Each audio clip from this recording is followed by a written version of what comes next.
Monsieur Suri is part of the Podcut family of podcasts.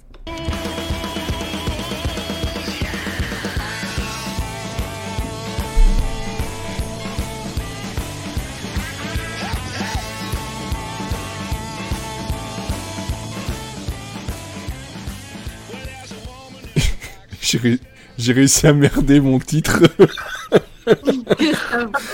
J'appuie sur le bouton, je vois que Periscope me dit le titre de la semaine dernière. Bon, bref, c'est pas grave. On est bien, on est de retour après une semaine de repos forcé.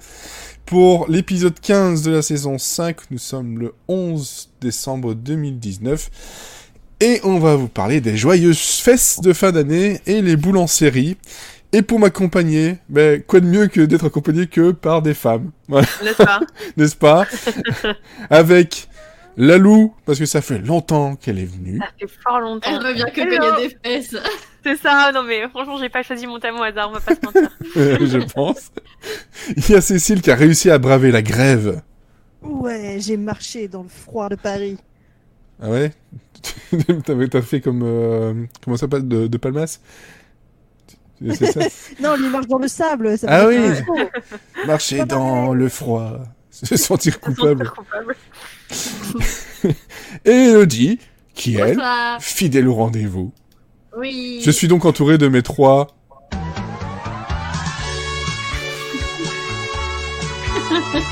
Bah, tu sais, le film sort pour Noël, donc c'est parfait. Ah bah voilà. Le film n'existe pas. Voilà. Donc mes trois drôles de dames. Parce que je m'appelle pas Charlie. Et voilà, donc ça marche pas en anglais. Donc, comme je disais, ce soir on va vous parler de fesses parce qu'on se voilà, les jeux de mots on aime ça. On s'est dit tiens, joyeuse fesses, un boule de fin d'année ou de Noël. Tiens, c'est rigolo, ça fait beauf, c'est trublion, ça colle à notre image, c'est bien. Bon. Donc ça va permettre de donner un peu de l'eau au moulin de nos détracteurs, voilà. Du Donc, grain à moudre. du grain à moudre et du cul à taper. On aura aussi de l'actualité, de l'actu, pas de l'actu, ça c'est quand tu as un problème de dyslexie. On aura donc notre thème et des recommandations. Alors, on a noté plein de choses, je sais pas ce qu'on va faire, mais je sais qu'il y a au moins une série qu'on a presque en commun, nous quatre, mais plutôt, voilà, trois d'entre nous, c'est Harley Quinn. Oui. Donc je sais que celle-là, au moins, on ne pourra pas passer outre. À côté. Mais on laissera l'honneur à Elodie de la présenter, parce que bon, quand même, Harley Quinn, c'est quelque chose qui la connaît un peu, quand même. Oh, si peu. Si peu. Madame qui sur Steam a son pseudo Harley Quinn, hein. Mais tu connais pas du tout. Bon. Ouais, du coup. Non. Bon, alors, on est prêt, on va partir sur l'actualité directement.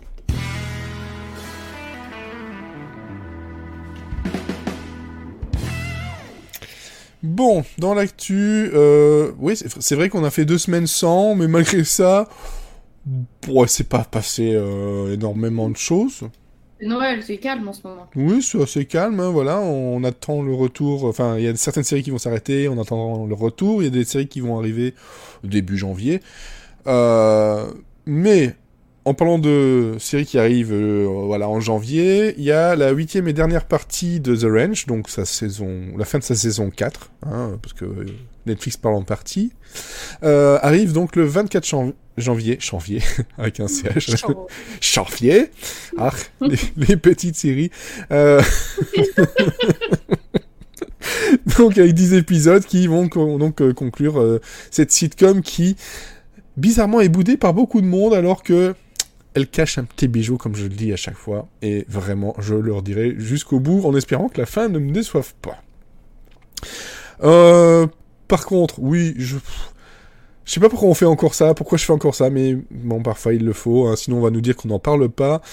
Niveau rubrique nécrologique, voilà. Ils nous ont quittés cette année. Ils nous ont quittés cette Non, année. Petit ange parti trop tôt. Oui, Enfin, trop tôt. Parti, petit ange parti. voilà. Donc on a Rob Liebman, donc qui a entre autres joué le père de Rachel dans Friends, qui est décédé donc cette semaine à l'âge de 82 ans, et René Auberjonois, qui était connu pour Benson et donc Star Trek Deep Space Nine, qui lui est mort à 79 ans. Voilà, ce sont des choses qui arrivent, mais ce sont deux grands comédiens, surtout dans les années 80, qui nous quittent. C'est assez bizarre parce que ces deux comédiens, donc dans mes fouilles que je suis en train de faire sur dans toutes les rentrées séries dans toutes ces années-là, je suis tombé sur des séries justement avec ces deux acteurs-là dans la même vidéo, et je me suis dit ça fait bizarre. Il y a un petit c'est un petit clin d'œil. Par contre, revenu d'entre les morts. Il y a Reno 911, qui est une série qui s'est terminée il y a maintenant 10 ans. Quand même. Donc, quand j'ai vu le truc, je me suis dit, ah ouais, ça fait quand même quelques années. Où on pouvait retrouver, entre autres, Thomas Lennon, qu'on aime beaucoup avec Cécile. Oui. Et en gros, c'est un Parks and Recreation, un The Office, mais dans une brigade d'urgence de réno. Ils sont pas tous très bien dans leur tête. On va dire que les petits frères spirituels, c'est Tacoma FD, dont je vous ai déjà parlé cette année, et qui reviennent justement dans pas très très longtemps. Et là, on nous parle d'un retour, une saison 7 qui pourra arriver sur Quibi. Voilà, chose que nous on n'a pas, donc ce sera l'oncle américain, qui sont en train de travailler sur un revival donc de cette série que je vous conseille vivement, et je pense que d'ailleurs à un moment donné je devrais en faire un assez rigolo, et peut-être même un pilote avec vous, parce que c'est quelque chose, Reno 911. Il y a eu quand même, je crois que c'est 4 saisons. Je vérifie ça. Non, 6 saisons. Si le revival, c'est la saison 7, logiquement, il y a eu 6 saisons. Oui, mais j'étais en train de me dire, j'ai dit une grosse connerie. J'ai lu un 4 sur une autre news, je suis désolé, voilà. Je suis fatigué, c'est la fin de l'année, hein. Donc, 6 saisons de 88 épisodes. Voilà, comme ça, vous le savez, je pense qu'il n'y a pas beaucoup de monde qui la connaissent, cette série. Mais on va essayer de vous la faire connaître un petit peu. En parlant de Thomas Lennon. Eh ben oui, ça tombe bien. Ça tombe bien. Je suis prêt.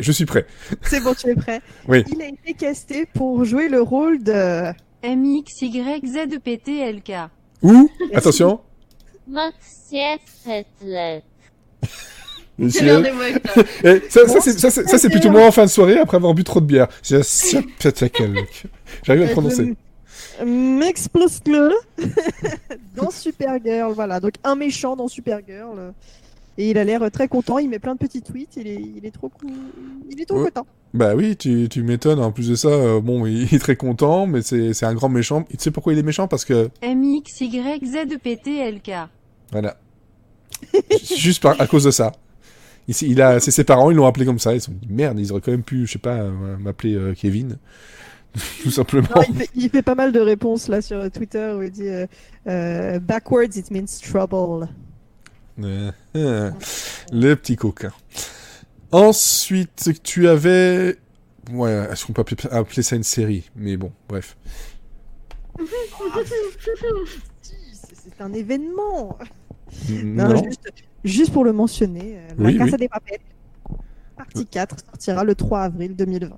Néné l'a annoncé. Néné. Sacré néné. Alors, Elodie, toi, tu nous parles de... Marvel TV, qui fait ses adieux. C'est logique.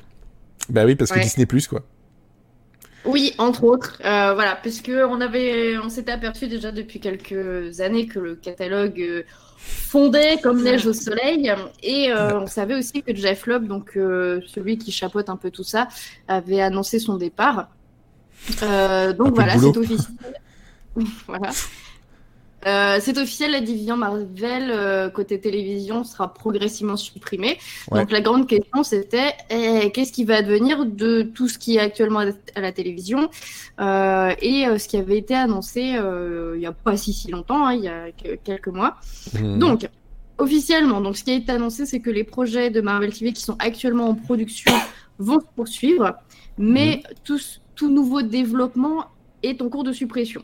Donc du coup, niveau logistique, il y a une grande partie du personnel de Marvel TV qui va être licencié. Le chef de la programmation de chez Marvel TV, donc Karim Drake, et quelques membres de son équipe vont rejoindre le groupe Marvel Studios, donc côté cinéma. Et le côté cinéma va continuer de superviser les autres séries de Marvel TV qui sont actuellement en développement ou en cours de diffusion. Donc ces séries, ça comprend les 4 séries animées qui ont déjà été annoncées, plus le Hellstrom qui a été annoncé pour Hulu, et la dernière saison d'Agents of S.H.I.E.L.D. sur ABC qui est toujours en cours de réalisation, donc ça va bien sortir. Ça faisait déjà un petit moment qu'on se doutait que ça allait capoter, puisque il y avait beaucoup de séries animées en live qui sont cassées la gueule, qui ont été annulées, plus Jeff Lobb qui avait annoncé son départ, et on savait que Kevin Feige allait reprendre la direction du côté cinéma plus télévision et qu'il voulait reprendre un peu le monopole. Donc déjà, ça paie de ce côté-là. Au niveau de ce qui a été annoncé dernièrement, donc le spin-off de Ghost Rider qui était prévu sur Hulu a été annulé en septembre. Cloak and Dagger a été annulé aussi après 2 saisons sur Freeform, ça on le savait déjà, ça a été annoncé 1 mois après. Et la dernière saison de The Runaways est lancée sur Hulu cette semaine, et donc du coup, ça sera la dernière, il n'y a plus rien après. Comme de toute façon, il n'y a plus aucune nouvelle série Marvel sur Netflix après Daredevil, Luke Cage, Iron Fist, Jessica Jones et The Punisher, puisqu'elles ont toutes été annulées au cours de cette année. Donc Marvel TV avait quand même annoncé Tigra and Dazzler il y a quelques mois. Ça a été mis en pause et c'est en voie d'annulation puisque la showrunner Erika Rivinoja et toute l'équipe de scénaristes se sont barrés à cause de différents créatifs. Voilà. Donc c'est un peu tout ce qui reste. Après, la dernière boîte de sauvetage qui pouvait annoncer une suite, c'était les nouvelles séries Marvel qui devaient arriver sur Disney+, avec WandaVision et The Falcon and the Winter Soldier. Pour l'instant, ça reste en suspens. D'accord. Voilà. Par contre, oui, moi, juste avant de démarrer, je dis tout le monde est bon niveau news, j'en ai oublié une. Ah bah bravo, ça montre l'exemple. Ouais, ça montre l'exemple, voilà. C'est juste la date de la saison, donc la saison 10 de Curb Your Enthusiasm, donc la série avec Larry David, qui arrive le 19 janvier sur HBO. Dans la saison, on pourra retrouver John Hamm, par exemple, Laverne Cox, Jane Krakowski, Fred Armisen et Clayton Olsen dans les guests. Mais c'est aussi la possibilité de vous annoncer que HBO donc a donné les dates pour Avenue 5 avec Hugh Laurie, donc la comédie sci-fi avec Hugh Laurie, qui arrive aussi le 19 janvier, The Outsider qui arrive le 12 et The New Pope qui arrive le 13 janvier. Voilà, donc janvier. On a aussi Désenchanté qui revient pour une 3e saison. On n'a pas encore de date, mais prévu pour 2020. Voilà. Et n'oubliez pas que Désenchanté est à regarder en français et pas en version originale. Absolument. Parce que en version originale. Ah non, c'est pas ça. Non, parce que là, franchement, t'es KO. KO. Et je pense que même là, t'es à côté. Je peux te citer toutes les paroles. Mais voilà, c'est vrai que pour. Moi, j'ai continué la série. Au début, très franchement, quand je regardais en version originale, je ne voulais vraiment pas. Je l'avais déjà dit, mais j'avais aucune envie de continuer. Et en version française, j'ai aucun souci à regarder les épisodes, je les trouve vraiment très drôles. Mais de temps en temps, je recheck un peu les blagues pour voir comment ça donne et je sais pas, ça tombe mal, ou ça ne me va pas, ou c'est, je sais pas, il y a des trucs qui vont pas. C'est rare de dire ça, mais c'est souvent avec les versions, les dessins animés, il y a souvent ce genre de choses là où c'est parfois plus facile en français, ça marche bien. Mais en tout cas pour Désenchanté, c'est vraiment le cas. Un peu comme les Simpsons en fait. Les Simpsons en français, ça marche beaucoup mieux pour beaucoup de monde. Voilà. Et je pense de toute façon, je sais peut-être le seul avec Pauline à regarder Désenchanté en fait. Non, moi je regarde aussi, mais j'ai juste pas eu le temps, donc j'en suis restée à la saison 1. Et tu regardes en VO ou VF?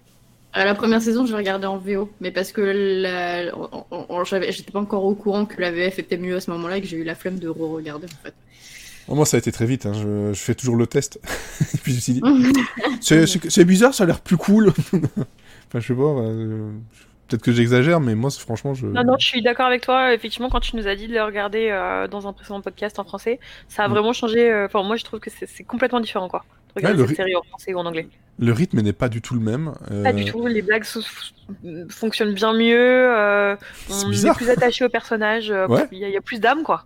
Ouais, bon après je suppose que voilà, c'est parce qu'on est francophone sans doute, mais on est quand même habitué à regarder des trucs en VO et à trouver les blagues qui fonctionnent bien, et là il y a un problème dans le rythme, c'est assez étrange. Mais comme non, vraiment, je suis complètement d'accord. Voilà, donc ça c'était pour l'actu de ce dernier épisode, je vérifie, oui. On va donc directement passer aux fesses. Allez. Le nom de ta sexe. C'est bon, allez hop. De quoi? C'est les préliminaires, c'est bon, allez hop, on voilà. Et hop. Au cul.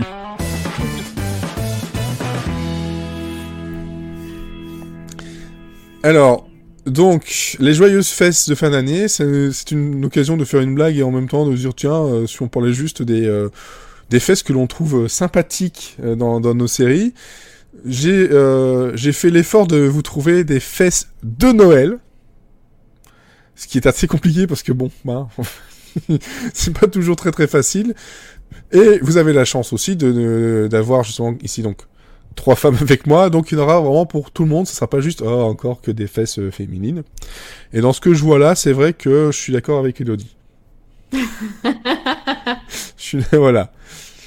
Quoique voilà, Pauline, oui, bon pour Sense8, je suis désolé. Moi je suis d'accord avec tout le monde. Tu es d'accord avec tout le monde.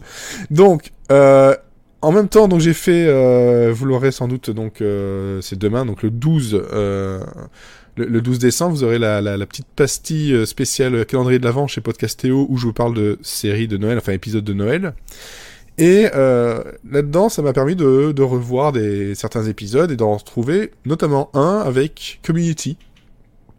Parce que je ne pouvais pas ne pas faire de comédie, et surtout, je ne pouvais pas ne pas parler de Alison Brie. Voilà, Oui, chouchou. Parce que, à part dans Glow, mais dans Community, elle était quand même très très mignonne. et dans un épisode, donc c'est l'épisode 10 ou 11 de la saison 1, il y a le Glee Club qui disparaît, et ils sont obligés de le remplacer donc, par ce groupe d'études. Et on a donc Alison qui nous joue son rôle de parodie de Santa Baby. Parce que je pense que vous connaissez peut-être la chanson Santa Baby, qui a été reprise et reprise par beaucoup de chanteuses, qui même elle peut paraître mignonne, c'est vrai qu'elle infantilise quand même beaucoup la femme, mais c'est pas forcément très sympathique. Et ils se sont dit, tiens, dans Community, et si on se moquait de ça avec le Teach Me How to Understand Christmas. Donc, je sais pas si vous vous souvenez un peu du passage ou pas du tout, ou si vous avez vu Community. Oui. Non. Donc en gros, elle est déguisée en Mère Noël sexy, et elle joue vraiment l'ingénue qui, sur les paroles, voilà, je vais faire écouter un petit peu, avec la voix en plus. Teach me how to understand Christmas. Show me how to open a box. Voilà, donc c'est toutes des paroles comme ça. Oui. Voilà, c'est l'épisode, peut-être vous le connaissez pas, mais ce passage-là, vous devez le connaître, je pense. Vous tapez justement, voilà, donc c'est le personnage de Annie qui chante Teach Me How to Understand Christmas, et c'est gênant. Mais c'est drôle. Mais c'est très drôle. Et bon, elle a une tenue qui permet de dire, oui, ce sont des jolies fesses de fin d'année. Effectivement. Tout comme la deuxième, qui est donc Jane Krakowski dans Ally McBeal, qui a eu quelques épisodes de Noël. Mais là, c'est aussi la saison 1. Sauf si je me trompe, oui. Ça doit être la saison 1 à peu près aussi vers le milieu de la saison. De toute façon, les épisodes de Noël, en général, c'est vers le milieu de la saison, s'ils n'ont pas loupé trop de semaines. Et on a donc, vous savez qu'on avait souvent dans les fins d'épisodes ou dans certaines parties d'épisodes des moments chantés dans un bar. Et donc là, Jane Krakowski nous chantait justement le I Saw Mommy Kissing Santa Claus dans une tenue très très très Noël aussi, qui me permet de dire bon bah franchement c'est un bon boule de Noël. Désolé, j'ai passé pour un putain de, je sais pas moi, de sexiste ou de beauf, mais bref, ce sont des épisodes qui sont, je trouve, en général, même très, très drôles dans leur globalité, et puis, bon, on a la possibilité d'avoir quelque chose de sexy, mais pas vulgaire. Donc ça, c'est quand même bien, surtout dans les McBeat, parce que Community, c'est limite. Bon, il n'y a pas que Noël dans la vie, hein. Et on va passer à Pauline. Toi, Allez. Quelle boule as-tu cherché? Quelle boule as-tu à ton sapin? Alors, il se passe pas. Effectivement, c'est un boule qui est en direction du paradis directement, puisque j'ai choisi celui de William Jackson Harper, donc qui joue Chidi Anagonye dans The Good Place. Ouais, c'est un beau boule, je m'étais jamais posé la question. Mais eh ben oui, en fait, quand tu regardes Chidi Anagonye, voilà, qui joue le rôle d'un professeur d'éthique dans The Good Place, du coup qui est diffusé sur Netflix. Effectivement, il a un peu des vestes, comment dire, il est habillé comme un prof d'université des années 2000, quoi. Il est un peu habillé comme Chandler, voilà. Donc difficile d'imaginer que derrière tous ces vêtements se cache un boule de type qualitatif. Oui, enfin, il n'y a pas que le boule de toute façon. Voilà, mais en fait, il a posé pas mal, notamment pour JQ, torse nu, et en fait, il est extrêmement musclé et extrêmement bien foutu. Donc en fait, chez William Jackson Harper, on a tout, à la fois l'intelligence, le charisme, il sait bien jouer, et en plus on a encore de Schwarzy, voilà. Donc je ne peux que recommander le boule. C'est le boule discret, mais le boule qui se mérite. Le boule discret. C'est un peu comme un cadeau de Noël. Au début, t'as une boîte, et quand tu la débâches, waouh. C'est vraiment le dernier jour du calendrier de l'Avent, le boule de William Jackson Harper.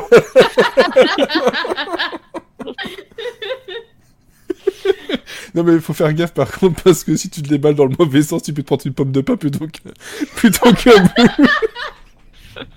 Certes. Désolé. Non mais c'est bon. Enfin bref. Elodie, à toi.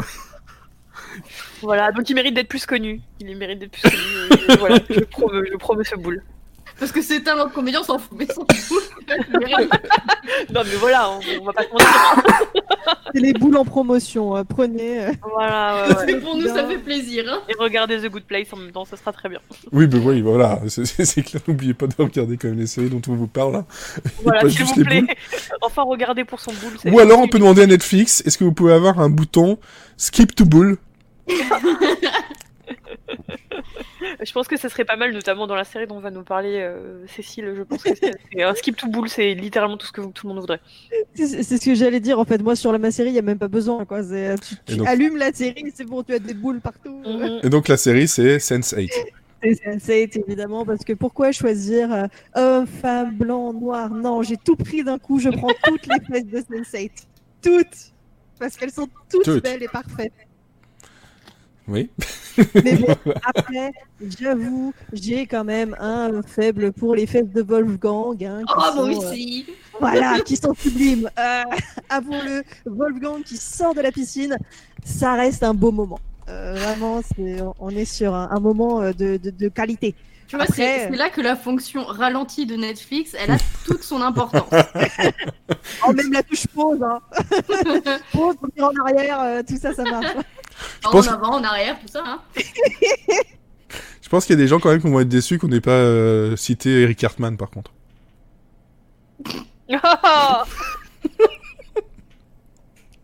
Désolé. J'étais en train de chercher une série.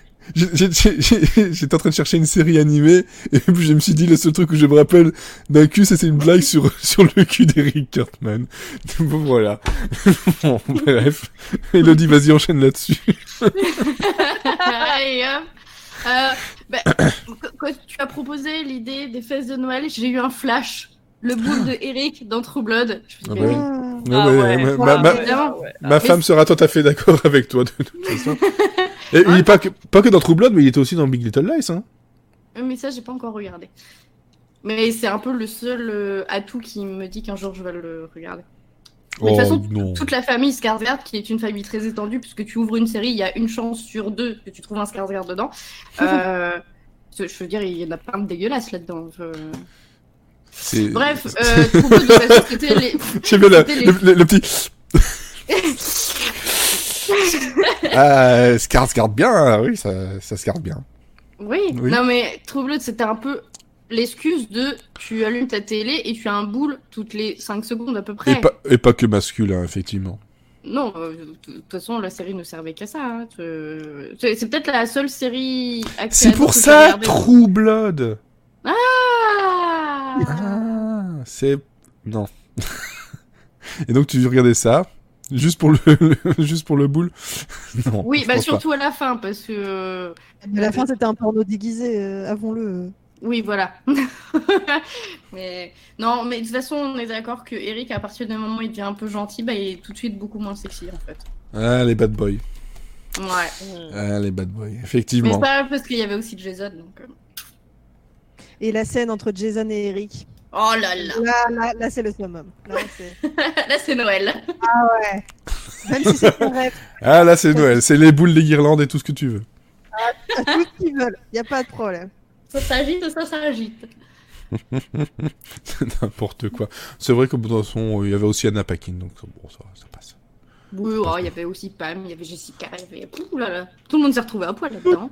Trouver Et Sam, les boules. Ouais. Sam avait un bon boule aussi, tiens, maintenant que j'y pense. Quand il se transformait, bah, il se mettait à poil tout le temps parce que dès qu'il se transformait en animal, ah bah zut, faut que je sois tout nu.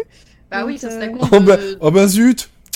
J'ai déchiré mon pantalon tout neuf. Oh Ouais, non. enfin, souvent, c'était des animaux plus petits que lui. Hein. Ils se transformaient en petits chiens, donc bon, il n'y avait pas trop de chance. T'es en train de me dire que t'aimes les boules de chien? Ah Non, mais les chiens, ça pue. Alors si tu te transformes en chien dans tes fringues, après tes fringues, elles puent. Ouais, Ah c'est oui, peut-être bah oui. Ouais, effectivement. Je comprends mieux. En tout cas, voilà, ça c'était une petite sélection de boules de Noël. On donne de Noël. De Noël.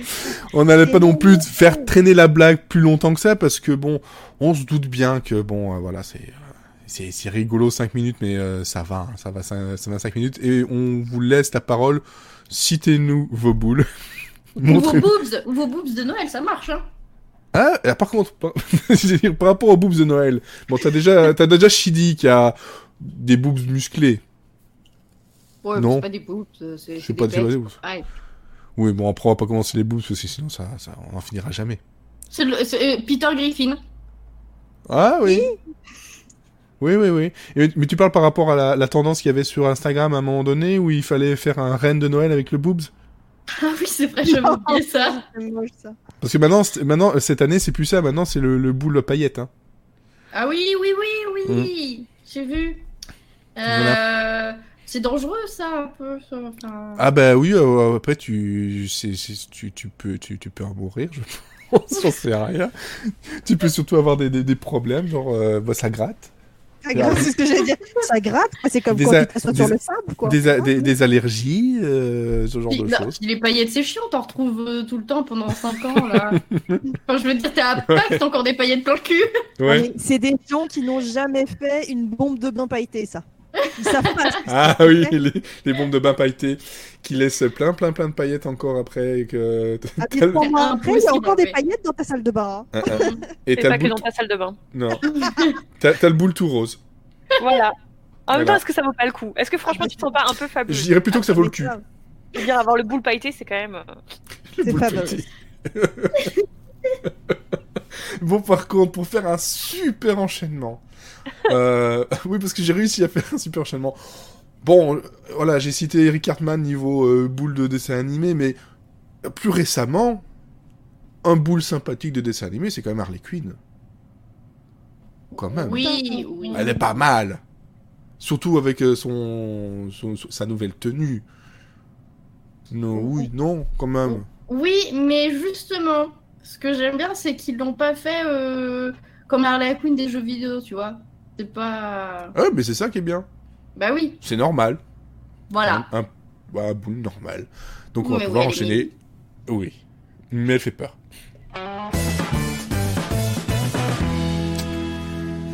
Bon. Justement, on va directement enchaîner là-dessus. Avec Harley Quinn. Donc qui est arrivée. Et je te laisse la parole, Elodie.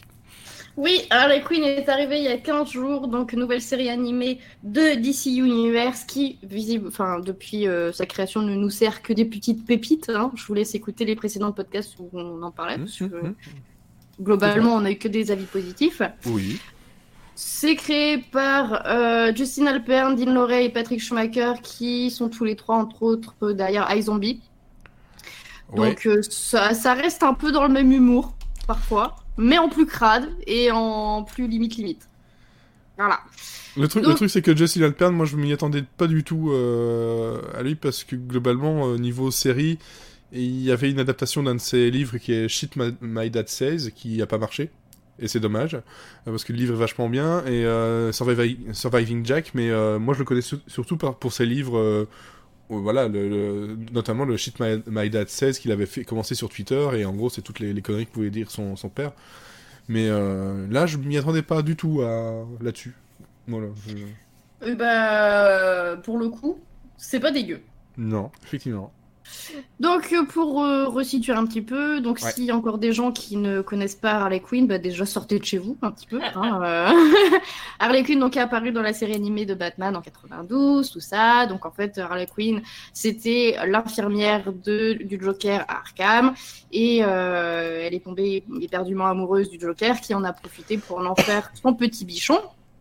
Et donc qui s'en sort comme une petite lavette hein, pour faire la bobonne et faire les sales coups, et que s'il y a quelqu'un qui doit se faire frapper, vaut mieux que ce soit elle que lui. Ouais. Et justement, on reprend ce thème dans la série animée, puisque Harley Quinn se fait encore une fois avoir par le Joker, qui l'abandonne sans scrupule à Arkham. Il lui promet qu'il va venir la chercher, mais bon, après quelques années, on se doute bien qu'il va pas revenir. Et à Arkham, il va y avoir aussi, entre autres, Poison Ivy, qui, elle, pour le coup, a toujours été une femme forte, indépendante dans toutes les itérations qu'elle a eues dans les comics, dans les séries, dans les films, etc. Ouais. Qui va la convaincre de prendre, elle aussi, son envol et d'envoyer se faire foutre le Joker. Et elle est prête à lui apporter son aide. Voilà. Au niveau du cast voix, on a pas mal de gens brillants. Donc Harley Quinn, elle est jouée par Kale Cuoco, donc de Big Bang Theory, qui franchement est une grosse surprise. Ah oui, mais totalement, ça marche vachement bien. Ouais, je pensais que ça allait être bizarre, parce que c'est à l'opposé de ce qu'elle faisait dans Big Bang, et en fait c'est hyper bien, c'est pas non plus hystérique comme on a pu le voir dans quelques... Enfin, par exemple dans Suicide Squad, elle est complètement hystéro, et ça marche pas. Ouais, Margot Robbie, oui, bon ça... Ouais, voilà. non, là, elle est juste, toujours ce côté un peu foufou, parce que un peu cinglé, Harley Quinn, mais c'est pas surjoué, et c'est mignon en fait. Enfin, vraiment, là, ce côté petit mignon. Ouais. Ensuite, on a donc c'est Light Bell de notamment Blaze Smith qui est Poison Ivy, Alan Tudyk, le grand Alan Tudyk, qui fait le Joker. Meilleur choix pour le Joker. Vous pouvez pas trouver. À part lui et Mark Hamill. C'est ça. Mark Hamill quand même. Non mais Alan Tudyk est un très bon Joker, Mark Hamill aussi, mais c'est clair que tu peux pas choisir quelqu'un d'autre que ces deux-là. Bah oui, mais ça pouvait pas être Mark Hamill parce que de toute façon, voilà, c'est bon. Ça aurait pas été une surprise s'il était revenu, et c'est bien de changer aussi. Ouais. Mais bon, Alan Tudyk quoi, merde. Oui, enfin, voilà. Oui. Et après, donc on va retrouver. Bon, je vous fais pas tout le cast, vous avez IMDb, hein, mais on a beaucoup d'autres voix qui ont fait aussi beaucoup d'animations, parce qu'il y a beaucoup de personnages du roster de DC, notamment du côté des vilains. Donc il y a Bane, il y a le Scarecrow, etc. Bref, il y a que du beau monde. Ouais. Et en fait, j'ai pas aimé son style. De quoi tu n'as pas aimé quoi? J'ai pas aimé son style. À qui? À l'homme mystère. Ouais, parce que ça a un peu coupé en fait. J'ai pas entendu. Pardon.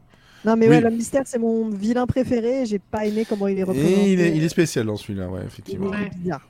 Oui. Et je le trouve un peu effacé en plus. Enfin... Ouais. Oh, fallait bien qu'il y ait un défaut. Mais Oui. sinon, à part ça, Harley Quinn, c'est super bien parce que déjà, pour une fois, on écrit le personnage de manière bienveillante où vraiment on donne sa chance au personnage. C'est pas juste le sidekick de Joker et puis c'est une grosse pute et puis voilà. Là, c'est une vraie vilaine qui est indépendante, qui est pas du tout niaise, qui a pas ce petit côté un peu salope de ce qu'on a vu dernièrement. Et voilà, et c'était hyper drôle. J'ai regardé sur ma timeline, j'ai piqué un fou rire au bout de la 32e seconde. Ah Et oui. je me suis pas arrêtée en fait des 2 épisodes qui ont été diffusés. J'ai fait que rigoler. C'est complètement absurde, c'est irrévérencieux. On se fout la gueule de tout ce qui est sorti avant. C'est rempli de petites piques. Tous les héros sont mis en dérision dans le premier épisode surtout. Puisqu'on voit Batman et on voit Jim qui sont complètement au bout du rouleau. Enfin, Jim, il est rempli à 92% de café. Batman, il est fatigué, il en peut plus. Et d'ailleurs, on le voit que dans le premier épisode, on le revoit plus après. Enfin, les deux, en fait, ils sont. Enfin, vraiment, c'est les vilains qui sont mis au premier plan et les héros, on les voit pas vraiment. Non, c'est clair. Et c'est ça qui est bien en fait, c'est de montrer un petit peu autre chose. Et au niveau de l'animation, c'est aussi hyper joli. Enfin, ça fait vraiment dessin, c'est hyper pop, c'est très coloré. Au Et en niveau même de temps, quand on l'action- sait qui est derrière, c'est quand même Paul Dini et Bruce Timm qui sont voilà, qui ont mis une petite patte au niveau direction. Après, c'est pas eux même directement, mais ils sont derrière le projet, donc on sent la patte quand même du premier Batman qui date oui, mais des années carrément. 90. Hein. Mais même si tu regardes les planches de Mad Love, il y a vraiment le côté de la première édition de Mad Love, c'est exactement la même colorimétrie. Enfin, c'est exactement ça. Après, donc au niveau de l'humour, c'est trash. Au niveau visuel, pareil, c'est très gore, c'est dégueulasse. Il y a des tripes qui sortent dans tous les sens. Enfin, c'est très drôle. Les os et les tripes, oui. Voilà. C'est pas du tout policier. Enfin voilà, ça aurait pu sortir sur Adult Swim en fait. C'est un peu dans le même esprit. C'est vrai, c'est vrai. Et voilà, donc moi j'ai beaucoup aimé et à partir du moment où on peut cracher une bar mitzvah en faisant un casse et en traumatisant des enfants, enfin je veux dire le gag du mec, je sais plus comment il s'appelle là, qui a le mec cerf-volant là, qui à chaque fois qu'il ouvre son cerf-volant, t'as un gamin qui finit dans le pont, je crois que ça me fait hurler de rire en fait. Je sais plus le nom, effectivement. Mais ouais, il y avait quand même beaucoup de moments qui sont... C'est ça qui est bien, c'est que c'est très violent, mais ça reste drôle. Ils ont un équilibre assez spécial entre le quand même très gore, mais en fait, c'est Mais pas ça grave. reste bon enfant en fait, enfin je sais pas Oui, comment dire. c'est étrange. Et alors C'est pour pas James méchant en fait. Ouais, pour James Gordon, c'est Christopher Meloni qui fait la voix. Oui. Comme ça, voilà, hein, juste pour noter. Et pour l'homme mystère, c'est Jim Rash qui était donc justement dans Community, qui est le Dean. Donc, entre autres. Ça Ouais. explique peut-être le côté chauve. Ça explique sans doute ça, effectivement, ouais. Mais voilà, il y a quand même pas mal de grandes voix dedans, dont Ron Funches pour le King Shark. Ron Funches qu'on avait pu voir dans Undateable, entre autres. Et Bane, ils ont fait un Bane, moi qui me fait mourir de rire parce que Bane c'est Bane quoi, enfin il incarne le mal absolu. Et là il est tout timide avec une petite voix, il est traumatisé par le Joker. C'est trop mignon. Non, c'est clair, il y a plein de personnages qui sont un peu pris à contre-pied, à contre-emploi, et dès les premières minutes, on s'éclate, quoi. La séquence d'ouverture sur le bateau est à pleurer de rire. Et en fait, ça met directement la marque, tu sais ce que tu vas avoir, quoi. Ok, c'est comme ça. Et c'est aussi une histoire d'amour. Je l'ai pas dit, mais c'est une histoire d'amour et de jalousie. Ouais. Oh, Et j'ai donc- pas dit, le Oui. meilleur personnage, c'est quand même la plante carnivore qui parle, Fred. Il est quand même génial. Ouais, d'autant plus que bon, c'est JB Smooth qui est à la voix, et ça faisait bizarre parce que lui, j'ai l'habitude de le voir justement dans Curb Your Enthusiasm. Et quand j'ai entendu la voix, je fais, ça me dit quelque chose. Tu vois, c'est vraiment le truc. Ouais, qui c'est? Puis j'ai été voir justement, et puis là, je vois que c'est lui. Je fais, ah, ok, mais c'est vrai que le personnage est quand même très drôle, surtout avec quand Poison Ivy râle parce que dit mais il y a personne qui s'occupait de mes plantes et le gamin il est où? Ah, je sais pas, puis il crache le gamin, il y a juste son squelette. Mais mais ses parents vont le chercher. Hop, t'as les parents en squelette. J'en pouvais plus, je m'y attendais, mais j'en pouvais plus, quoi. Cécile, toi, tu l'as vu aussi? Ouais, j'ai vu le pilote. T'as vu le pilote? Et donc, j'ai bien aimé. Après, je trouve que dans les premières minutes, ils en font un peu trop dans l'effusion de sang et les gros mots. En mode, c'est bon, on a le droit, donc on en met plein. Et après, ça se calme, donc ça me va mieux. Ouais. J'ai bien aimé tous les clins d'œil de méchants dans le premier. Après, voilà, ce que je disais, c'est que l'homme mystère est un faire-valoir dans l'épisode 1, alors que c'est mon chouchou et il sert pas à grand-chose. Et il a pas une carrure de méchant suffisante pour moi, pour mon goût. Ouais, mais après, dans cet univers-là, dans cette partie-là de l'univers de tout Gotham, c'est... Ouais, il a jamais été très très brillant dans cette partie-là. Donc, mais normalement, il est censé quand même être intelligent. Enfin, tu vois, Ouais. Bref, j'ai trouvé qu'il était pas impressionnant. Après, c'est pas l'homme mystère chaud, c'est Harley Quinn.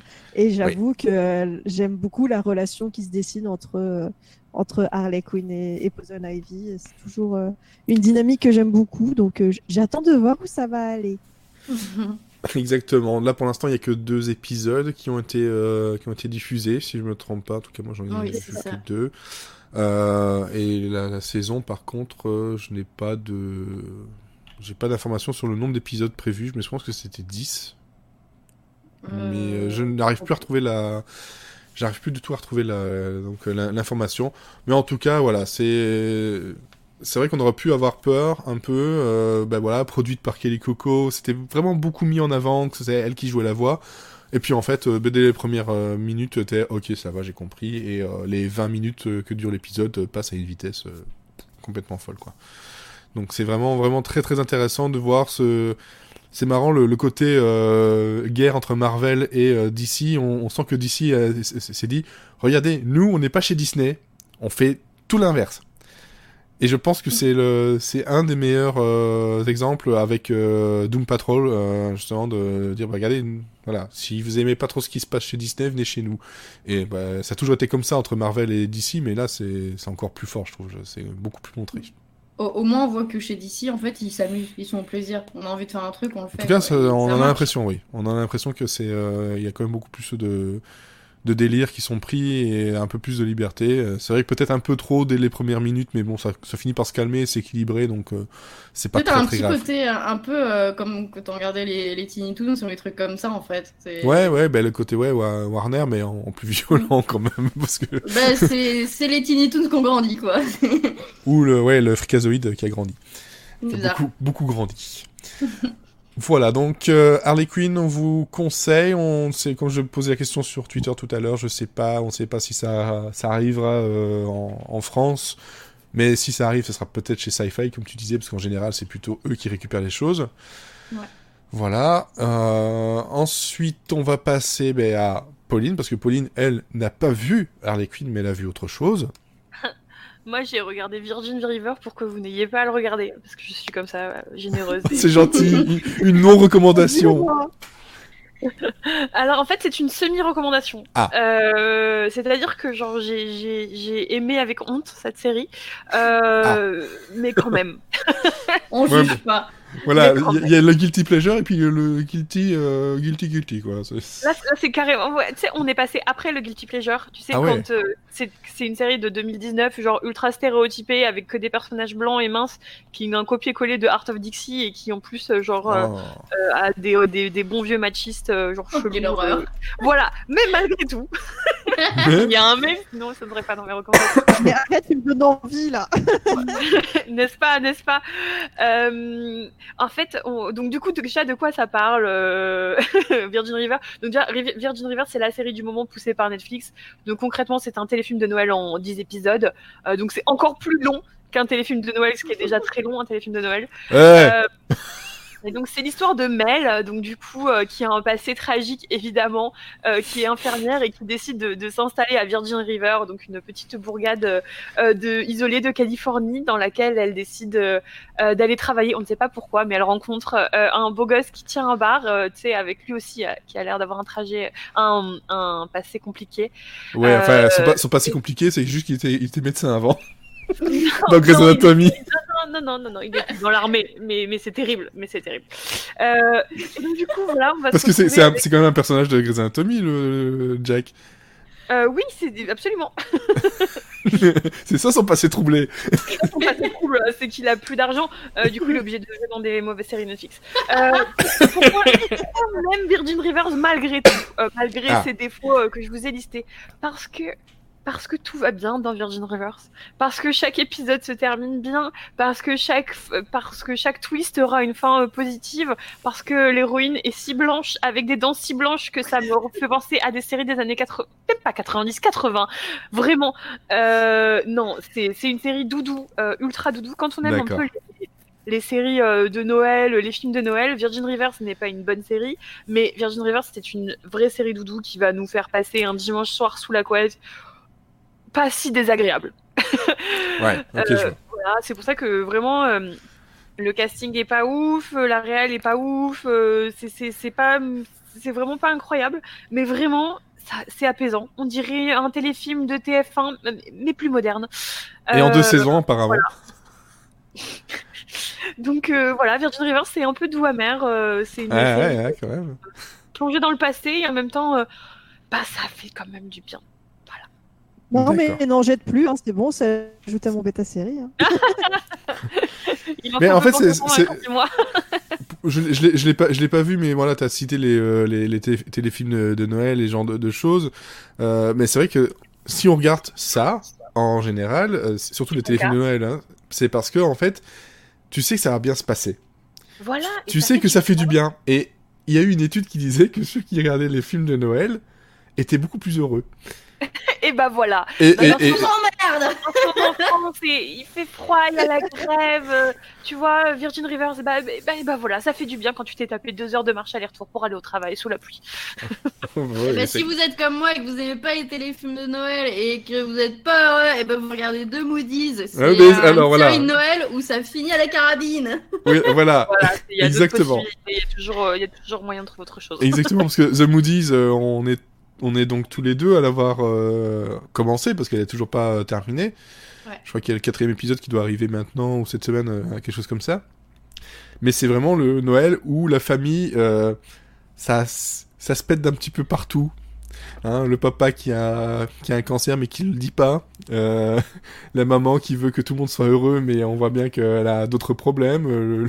Le mec qui est jamais revenu et qui devait revenir avec sa copine, mais en fait ils ont rompu. L'autre il a plus de boulot, l'autre elle a trompé son mari. Enfin c'est le contraire des films de Noël, parce que de toute façon aux États-Unis il y a que 2 trucs à Noël. Soit ça se passe très très bien, soit ça se casse la gueule de plus en plus. Il n'y a pas de juste milieu. Hein, même dans les films de Noël, hein, c'est comme ça. Hein, soit ça se passe très très bien, soit c'est maman j'ai raté l'avion, quoi. Ah, c'est ça, c'est toujours des trucs catastrophes. Et, et en général, c'est drôle. Ouais. Voilà, ou c'est violent.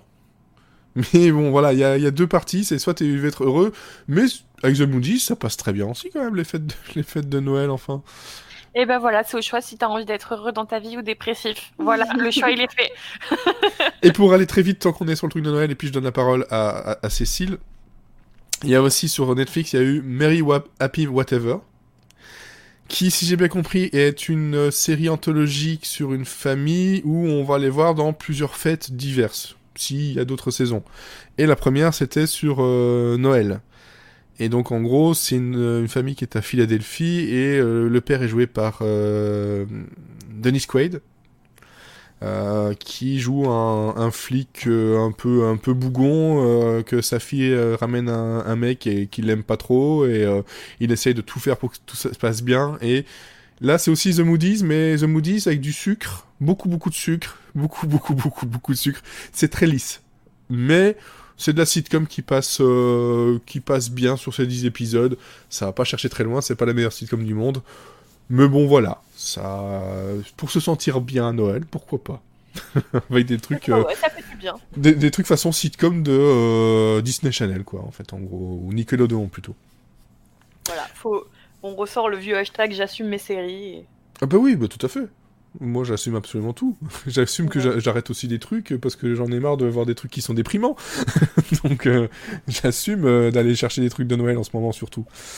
Par contre, Alors, Cécile, ta série, toi, si je me trompe pas, c'est aussi avec des super-héros, non? Ah bah c'est pas avec des super-héros, c'est qu'avec ça. Il y a tous les super-héros de l'univers DCW Voilà. et autres qui sont donc dans ce Crisis on Infinite Earth. Donc le crossover qui a été teasé depuis 1 an par la CW est enfin là. Et donc on retrouve en majorité les séries DCW, donc du Arrowverse, donc Arrow, Flash, Supergirl, Batwoman, et on a une apparition aussi de Black Lightning. Et donc tous se retrouvent parce que, oh mon Dieu, les terres disparaissent les unes après les autres, détruites par une vague d'énergie négative. Oh là là, mais comment va-t-on faire pour les sauver? Ça, c'est parce qu'ils n'ont pas regardé les téléfilms de Noël. Hein. Ouais, c'est ça. Et si la réunion de tous ces héros pouvait faire en sorte que les terres survivent? Ah là là. Voilà, en gros, c'est le pitch. En fait, c'est juste une excuse de crossover pour tout le monde de fanservice, quoi. Non, en plus, ils nous en font des tartines en fanservice. Enfin, je veux dire, si vous vivez un peu sur Internet, vous avez vu ah là là, le retour de Smallville, ah là là, Brandon Roos remet le costume de Superman, des choses comme ça. Ouais. Alors, c'est des clins d'œil qui font plaisir, mais il y a trop de clins d'œil. Franchement, c'est le problème que je trouve. Donc là, on a eu les 3 premiers épisodes du crossover, et les épisodes de décembre. La fin sera mi-janvier. D'accord. Avec 2 épisodes, l'épisode d'Arrow et l'épisode de Legends of Tomorrow. Et là, franchement, des 3 premiers épisodes qui ont été diffusés, le problème pour moi, c'est ça, c'est que c'est trop fouillis. Il y a énormément de personnages et du coup, ils sont trop, hein, franchement. Avouons-le, ils ont chacun très peu de moments d'antenne au final. Et ceux qui viennent faire des caméos ou des clins, enfin voilà, on peut pas appeler ça plus qu'un caméo, quoi. C'est vraiment, ils font coucou à la caméra, ils s'en vont, et c'est un peu triste quand il y a des gens que t'aimes bien qui apparaissent et tu fais ah trop bien, ah il est déjà parti. Bon c'est pas grave, c'était cool de te voir, bisous, salut, à la prochaine fois. Mon Dieu. Non voilà, c'est l'histoire, et puis l'histoire se tient pas. Enfin, pour l'instant, les tenants et les aboutissants sont pas très clairs, à part la volonté de réunir tout le monde. Oui, mais c'est ça, c'est globalement, si on cherche pas plus loin qu'un gros fanservice, clin d'œil tout le long, ça passe, quoi. Voilà. Et si, il y a un gros souci, mais là, c'est parce qu'ils se sont tirés une balle dans le pied l'année dernière, c'est que donc Batwoman est intégrée à ce crossover. Elle était déjà intégrée au crossover de l'année dernière en étant Batwoman. Ouais. Sauf que quand la saison a commencé, là, actuellement, devient à peine Batwoman. Mais quand elle rencontre Supergirl, elles disent qu'elles se sont vues l'année dernière. Donc au niveau temporalité, ça marche pas du tout. Quoi? Mais non. Ils ont réussi à merder le truc, quoi. C'est le problème de faire une origin story après avoir 1000 personnages déjà créés dans une autre série, quoi. Enfin, ils ont voulu tester le personnage, ils se sont dit ça marche, on lance la série. Et puis quand ils ont lancé la série, ils ont fait non mais l'origin story c'est important. Bon, au final, elle met le costume à l'épisode 1 et on s'en branle après on parle plus de comment elle devient Batwoman, mais vraiment de elle et sa Némésis. Donc, ça n'avait pas tant d'intérêt d'après moi. Enfin bref, voilà. Si vous aimez les super-héros, ça fait plaisir d'en voir autant réunis. Mais c'est le bordel. Voilà. Ok, d'accord. Est-ce qu'il y a des bons boules de Noël dedans? Oh, toujours, hein, les costumes sont quand même assez moulants. Ouais. Bon, c'est vrai qu'ils sont un peu moulants. Du côté de comment ça s'appelle, Virgin River, il y avait aussi des bons boules moulants ou pas? Ah, elle est plus là. Pauline n'écoute plus. Pardon. Allez, bravo. Je suis là, pardon. Je disais, est-ce que dans Virgin River, il y a des bons boules aussi ou pas? S'il peut y avoir genre un intérêt dans cette série, bon, à part il y a quand même beaucoup de vieux, mais après juste les gens sur leur oui, parce que bon oui, il y a du boule de qualité, du boule de blanc, hein, il y a vraiment que des blancs, vraiment que du blanc. Voilà, donc faut aimer le boule du blanc, mais oui. Si tu aimes le blanc de poulet, c'est bon. Voilà, c'est la magie de Noël. C'est la magie de Noël. Pas trop cuit, mais vraiment pas très cuit, presque cru. Tu es notre homme. D'accord. D'accord. Je viens de voir passer une info. C'est vrai que j'avais rapidement vu ça sur mon fil YouTube. Mais 8 ans après, entre guillemets, pas l'annonce, mais voilà, un certain épisode de The Office.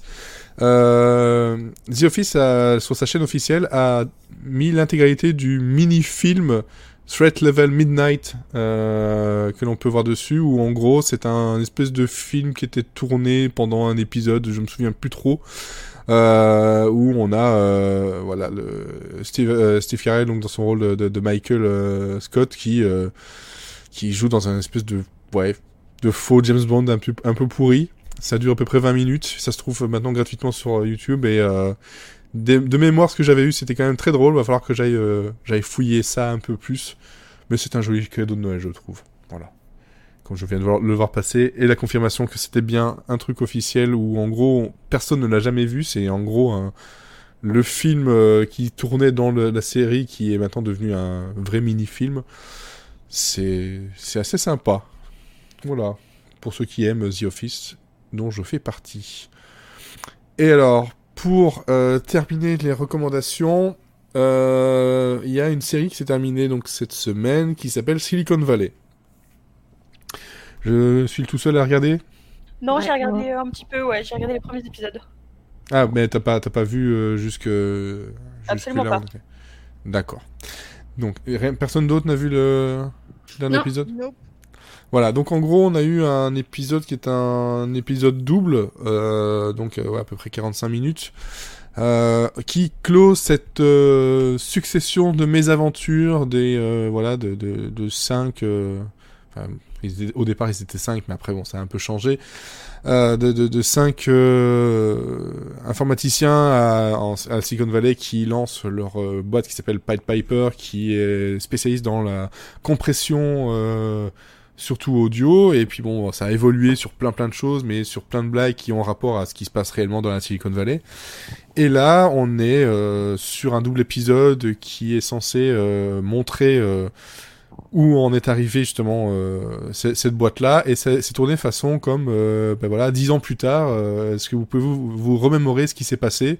Et en fait, c'est un épisode qui nous parle de l'échec de ces 5 personnes-là. Donc après 6 ans, à s'être battu, on se dit il va y avoir un happy ending. Non, c'est une comédie. Et ça peut paraître être un spoil, mais en gros, comme on dit, c'était pas la destination qui compte, c'est le voyage. Et là, quel voyage ? C'est un épisode qui passe du rire aux larmes, ce qu'il n'a pas toujours très bien fait. Et c'est vraiment quelque chose d'assez émouvant, d'autant plus que comme c'est le dernier épisode et que la série est terminée, on leur dit au revoir et sur une note assez amère et très en fait en ligne avec la réalité des boîtes dans la Silicon Valley. Donc c'est vrai que ça fait bizarre de partir sur une note un peu moyenne comme ça, mais c'est vrai que ça colle plus à la réalité, comme ils ont essayé de coller un maximum pendant toutes les saisons. Et je suis pas mécontent d'avoir tenu jusqu'à ce dernier épisode, même si début de saison 6 était un peu en demi-teinte, ça s'est bien rattrapé et c'est devenu absolument passionnant. Et voilà, la chute, elle est aussi dure que mémorable. Voilà. Comme ça, j'essaie de pas trop spoiler parce que c'est assez difficile. Mais c'est une série, en tout cas une série HBO qui était à voir, qui est maintenant terminée. Vous en avez pour 53 épisodes de 30 minutes, à peu près. Seulement. Oui. Bon, ça va, hein. 53, 30 En plein minutes. pic TV, ça va. Ça fait jamais que 26 heures. Bon, c'est pas grave. Franchement. Qu'est-ce que C'est c'est un peu 26 une heures journée dans une vie. Qu'est-ce que c'est une journée dans une vie, effectivement. Ça se regarde assez facilement. C'est ça qui est bien avec les épisodes de comédie, c'est que voilà, ça se rattrape quand même assez vite, beaucoup plus vite que les épisodes qui durent 1h30, qui sont dans des films, mais qui sont cachés. Voilà, je pense qu'on a tout dit. On va se terminer. Oh, putain. On va se laisser là-dessus. On va terminer là-dessus. Voilà, bref, j'ai tout mélangé sur le dernier épisode. Et il était temps de faire ces séries and Friends pour la saison début de saison 5, année 2019. Je pense qu'on peut vous donner rendez-vous en 2020, mais je sais pas dans quel état, parce que là, c'est un peu catastrophique. On aura peut-être dormi d'ici là, quand même. On aura peut-être dormi, effectivement. Oui, enfin, quoique, attends, c'est les fêtes. Tu dors pas pendant les fêtes. Si, moi je fais les fêtes avec les vieux, à 21h c'est couché. Ouais. Toi, t'as pas de- Moi, j'ai des enfants. Bah oui, mais t'es les vieux aussi. Bah oui, voilà. D'ailleurs, dans The Unicorn, une sitcom que je conseille vraiment à tout le monde, il y a dans le dernier épisode, à un moment donné, le père qui donne un petit conseil à son fils et dit, voilà, si jamais t'as des enfants, et puis le fils, qui doit avoir peut-être 10-12 ans, dit, mais moi je veux pas d'enfants, c'est ennuyant les enfants. Et le père lui répond, je peux pas te contredire là-dessus. Et j'ai trouvé que c'était parfait. Le genre de choses que normalement t'es pas censé dire en tant que parent, hein, mais je dis, ben oui, c'est vrai. C'est tout à fait vrai. Et on termine là-dessus. Et le mot de la fin. Et alors, Lalou, le mot de la Oui. fin. Il est plutôt facile quand même, il est même plutôt évident. C'est boule. Boule, oui. Cécile. Pied froid. Ah, j'ai cru que t'allais nous dire raclette sur boule. Je te laisse imaginer le truc. C'est une catégorie Pornhub. Pied froid, bah oui, il fait très très très froid, effectivement. Et surtout quand on a marché aussi longtemps, je pense que là, tu es gelé jusque dans les os. Pika. Voilà. Élodie. Boobs. Bubs, effectivement. Bon, joyeux jeu de fesses. Ouais, fesses, voilà, c'est ça. Comme pourraient le dire les mignons. Fesses. Oh non, c'est vrai que c'est dommage que. Si, il y a une série Les Mignons. On peut parler du boule des Mignons aussi. Hein. Il y a une série, les mignons, non. Lapin crétin. Si, ils ont fait une petite série Les Mignons, ça peut se trouver, je crois. sur Oui, il y a quelques épisodes, mais c'est pas vraiment une série. Oui, voilà. Non, voilà. ça passe, c'était C'est pour des parler du épisodes boule des spéciaux. Mignons. Les boules. Ah, ouais, est-ce que les mignons ont un bon boule? Bref. Mais oui, t'as pas vu le gif où il a un string? Si. Si. J'ai aussi vu des chips en string. Bon, voilà, on vous souhaite encore pas. Franchement, j'y arrive pas ce soir. J'aurais pas Alors, dû on faire vous ça. souhaite un joyeux Noël, Merci. une très bonne année. Des joyeuses fêtes, hein, voilà, de fin d'année. De joyeux rattrapage de séries, de joyeux rattrapage de podcasts, hein, parce que bon, là, vous aurez un petit peu de temps pour rattraper nos bêtises et mes bafouillages non montés, et voilà, pas besoin de bêtisier. Les bêtisiers, c'est l'épisode. Bonne série, hein, bonne soirée, bonne nuit, bonne grève pour les autres, et voilà, et surtout... Bon Jovi! Bonne Jovi! Voilà, et pour la fin d'année, je me fais striker. Yes.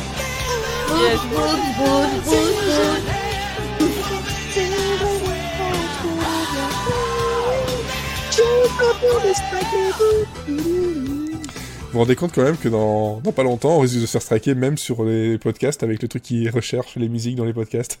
C'est honteux. Oh merde.